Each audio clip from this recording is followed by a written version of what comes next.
Hello friends, healthy रसोई में आपका स्वागत है। आज हम बनाएंगे लहसुन बटाटा। ये गुजरात की बहुत ही फेमस रेसिपी है और खाने में बहुत ही स्वादिष्ट लगती है। इसके लिए हमने 250 ग्राम बेबी पोटैटो लिए हैं, छोटे वाले आलू। इनको उबालकर छील लिया है।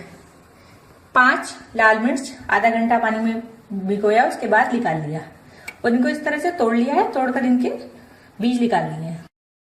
1 लहसुन ली थी हमने, उसको अलग अलग कलियां उसकी छील ली है। आधा चम्मच नमक या स्वादानुसार नमक। सबसे पहले इस मिर्चों को जार में डाल देंगे। लहसुन गार्लिक, थोड़ा सा पानी डालेंगे 2 चम्मच और इसका बारीक पेस्ट बना लेंगे।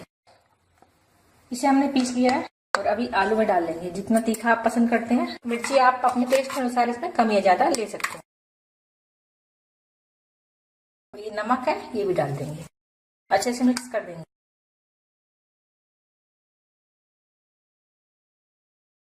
इन आलूओं को हम 15 मिनट इसी तरह से रखे रहने देंगे। आलू को हमने इसी तरह से 15 मिनट रखा था और पैन में हमने 2 चम्मच तेल डाला है। तेल हमारा गर्म हो चुका है, इसमें ये आलू डाल देंगे। गैस का फ्लेम मीडियम रखेंगे।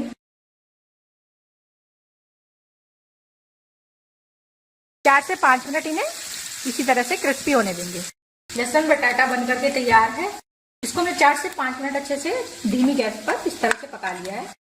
इसका कलर अच्छा आ जाता है जब ये पक जाता है। गैस बंद कर देंगे और आप इसे रोटी, सब्जी, चावल या पूरी के साथ सर्व कर सकते हैं। खाने में बहुत ही अच्छे लगते हैं। आप इन्हें बनाइए। अगर आपको हमारी वीडियो पसंद आए तो प्लीज सब्सक्राइब जरूर कीजिए, लाइक कीजिए, शेयर कीजिए। हम मिलते हैं अगली वीडियो में एक नई रेसिपी के साथ। Thank you.